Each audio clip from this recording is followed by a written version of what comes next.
Sare u kac ballaaran ayaa laga dareemayaa goobaha ganacsiga ah ee lagu iibiyo shidaalka raashinka qutul daruuriga ah, kaas oo sida maalinlaha ah loo isticmaalo agabka dhismaha guryaha iyo ganacsiga intiisa kale. Tan iyo xilligii uu bilowday gulufka dagaal ee u dhexeeya dowladaha Ruushka iyo Ukraine, ayaa guud ahaan Geeska Afrika laga dareemay sare u kac ku yimid shidaalka oo gundhig u ah ganacsiga intiisa kale. Gaadiidleyda magaalada Buurdhube ee gobolka Gedo, kuwaas oo u kala goosha magaalooyinka gobolka Gedo, ayaa walaac xooggan ka muujiyay sare u kaca ku yimid qiimaha shidaalka.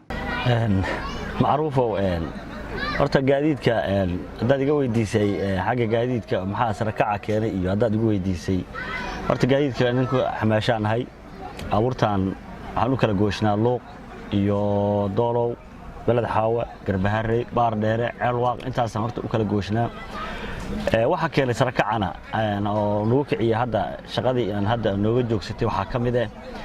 dagaalkan hadda ka dhacay Ukraine iyo Ruushka. dagaalka dhex maray horteed waa cayma qabnay markii hore shidaalka waxa la geli jiray $1. hadda ay tagay 1 liitar wuxuu tagay $2 ayuu tagay. marka sababta keentay in anagina shaqada gabno qiimaha gaadiidkan uu sii sare kaco oo nagu dhacday shidaalka haddaad macruuf wax iga weydiisay waxa ka mid ah dagaalkaas meesha ka dhacay yaan la saameeyay anagu hadii nagu kacay shidaalkii saasaan hadda ku joognaa. haddana gaadiidku waa in la xareeyo xaaladda ay u dhowdahay waayo qofku waxaan ka qaadaynay $25 baan ka qaadaynay Buurdhube iyo Beled Xaawa 25 aan qaadaynay cashuuraadkii xagga ayadoo ku jirto iyo masaadka haddana ilmahanagii waxaan u reebanay birti wax jabaysay wixii waa isbixin waayeen. marka inaan maanta 40 ama 30 dadka laga qaadana waqtigii oo iska adkaaday iyo shidaalkii oo kacayba horta sababay intaas dad igu weydiiso macruuf. Dhanka kale, ganacsatada iibisa shidaalka iyo raashinka ayaa iyaguna dhankooda warbaahinta kaga warbixiyay sare u kaca ku yimid ganacsiga waxa loo sabaynayo. walaalqaali markii hore ku salaamaya wari macruuf sidaad igu soo booqatay goobta ganacsiga adoo iga su'aal doona insha Allah maciishada saaka meesha ay marayso waxa farq weyn baa u dhaxeeya awal mise hadda farq weyn baa u dhaxeeyo ana meeshaan dhex joogo arkaysa waa jimladii baqaarka jimlada ee degmada Buurdhube waa jimlo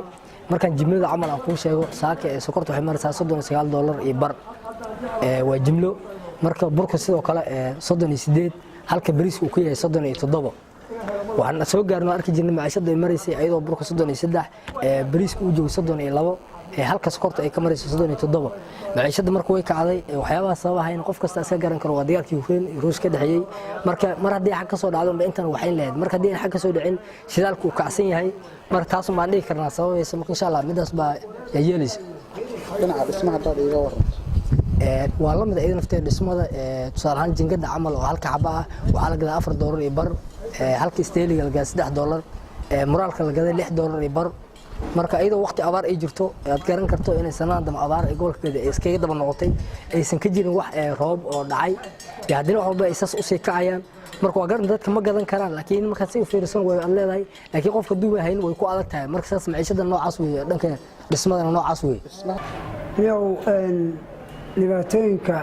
baryahan xagga maciishada ka jiro way saameeyaan u marinaya dadkuna dhanna way dareemeen hadda anagu qoladanadan shidaalka iyo isbeer baartiga iyo maxay ahay alaabta baabuurta iyo wixii aan gadi jirno dhan way 10 jibaar way dhaafeen aad iyo aad bay sare ugu kaceen sare u kacaas oo saameeyay bulshadii dhammaanteed hadday baabuurtii noqoto hadday gaadiidkii kala noqoto hadday beerihii noqoto wax alla wixii loo isticmaali jiray shidaalka iyo isbeer baartiga iyo waxyaabahaas daruuriga oo dhan aad bay u saameysay hadda waxaa la marayaa in oo baabuurtii la iska dhigo aad u kaco oo litirka uu gaaro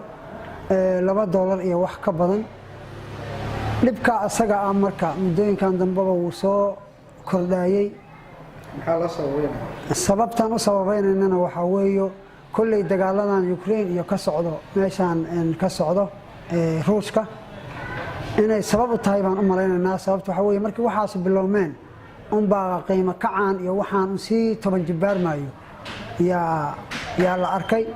Isku soo wada duuboo sare u kaca ku yimid ganacsiga qaybihiisa kala duwan ayaa ku soo aadayo xilli gobolka Gedo ay ka jiraan abaaro baahsan oo sababay in xoolihii la dhaqan jiray ee abaartii halakaysay. halka intii yareed ee soo hartayna ay mar kale wajahayaan abaar hor leh midii hore mid la mid ah, iyadoo meesha ay ka baxday roobabkii la sugayay in xilligoodii la waayay.